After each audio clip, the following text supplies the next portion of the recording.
Why is the Middle East stuck in this endless loop of war, dictatorship, and collapse? It's one of the great unanswered questions of modern history, and it affects everything you see on the news today, from Gaza to Syria and from Lebanon to Iran. If you want the real answer, don't look for a battlefield, look for a map. Picture a few British and French officials sitting in quiet European rooms, rulers in hand, drawing straight lines across lands they had never walked.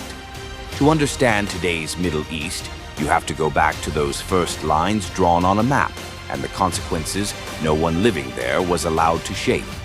Let's go back to 1915.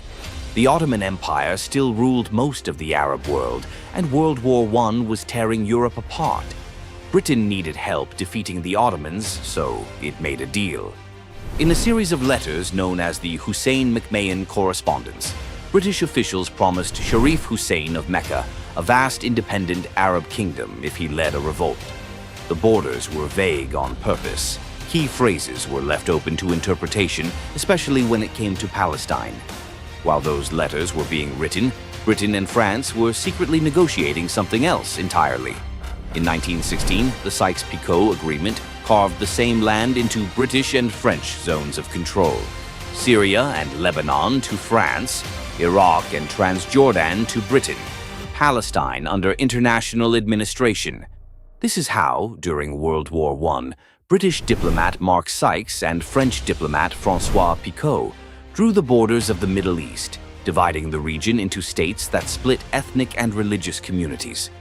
Then came the third promise. In 1917, the Balfour Declaration announced British support for a national home for the Jewish people in Palestine, land that was still Ottoman and about 90% Arab at the time. It added that the rights of existing non-Jewish communities would not be harmed. That part would become deeply contested. So by 1918, Britain had effectively promised the same territory to Arabs, to the French, and to the Zionist movement. 3 overlapping commitments, 1 piece of land. And when the war ended, those paper promises turned into real borders, and that's where the real experiment began. After the war, Britain and France didn't call it colonialism, they called it the Mandate System. Under Article 22 of the League of Nations, these territories were described as peoples, not yet able to stand by themselves. In simple terms, London and Paris awarded themselves control and rebranded empire as international guardianship. Now look at what they built. In Iraq, Britain stitched together 3 completely different Ottoman provinces: Basra in the south, Baghdad in the center, and Mosul in the north. Different sects, different ethnic groups. Then they imported a king, Faisal, son of Sharif Husayn. He wasn't Iraqi. He had no deep roots with the tribal leaders or Kurdish communities.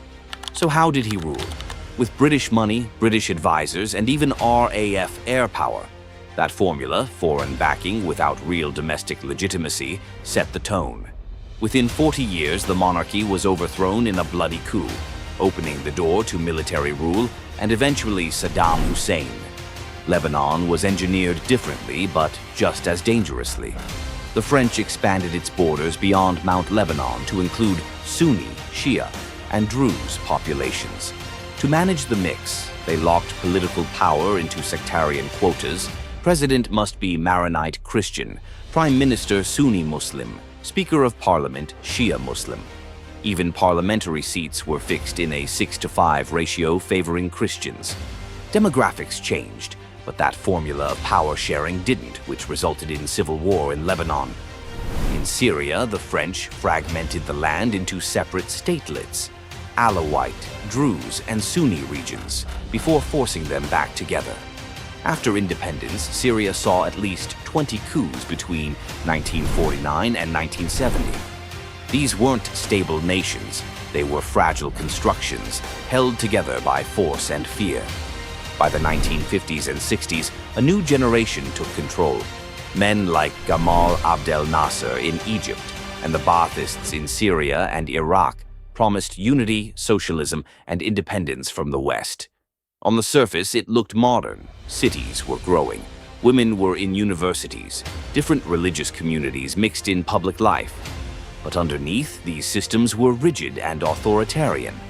They relied on one-party states, secret police, and patronage networks. Power concentrated in narrow circles. In Iraq, the Ba'ath Party survived by playing Sunnis, Shias, and Kurds against each other. In Syria, the Assad family built a security system dominated by the Alawite minority, ruling over a Sunni majority that felt excluded. When these regimes cracked, they didn't transition into democracy. They imploded. Look at the numbers. After the US invasion of Iraq in 2003, an estimated 300,000 civilians were killed in the years of sectarian violence that followed. In Syria, the civil war that began in 2011 has killed over 500,000 people and displaced at least 12 million refugees. Yemen, since 2014, has become what the UN calls the world's worst humanitarian crisis. Then there was 1979. The Iranian Revolution replaced a pro-Western monarchy with a Shia theocracy. From that moment, Saudi Arabia and Iran became rivals, backing opposite sides in conflicts across Iraq, Syria, Lebanon, and Yemen. The region turned into a chessboard of proxy wars. Foreign powers kept stepping in: America, Russia, Turkey, Iran, each funding militias, each chasing its own agenda. And by the time the dictators fell, what remained wasn't stability. It was armed groups, fractured societies, and open wounds. Which brings us to today and the slow unraveling of the entire post-World War I order. Now look at the region today. What you are watching isn't random chaos. It's the slow collapse of the system built after World War I. Syria has effectively fractured after more than a decade of war that killed over 500,000 people. Iraq is technically one country, but the Kurdish region runs itself, while powerful militias backed by Iran influence the rest. Lebanon is bankrupt and politically paralyzed, still trapped in the same sectarian power-sharing formula created under the French Mandate. Meanwhile, outside powers still shape the board. The United States spent $5.8 trillion in Middle East and Afghanistan combined, yet the institutions left behind remain fragile. Iran and Saudi Arabia continue their rivalry through proxies in Yemen, Syria, and Lebanon. Russia and Turkey have carved out influence in Syria. And Israel's strategic thinkers openly discuss a future where neighboring states are weaker, fragmented, and divided, small cantons instead of strong, unified countries. The Abraham Accords showed something else. Regional leaders can normalize relations without public consent. Stability on paper, fragile legitimacy underneath. This isn't the Middle East failing. It's the post-1918 order finally wearing out. Borders drawn for imperial interests, created states without shared national foundations. Strongmen held them together for decades. Once they fell, the cracks widened. And until political systems are rebuilt from within, not imposed from outside, the map may keep changing, but the instability will remain.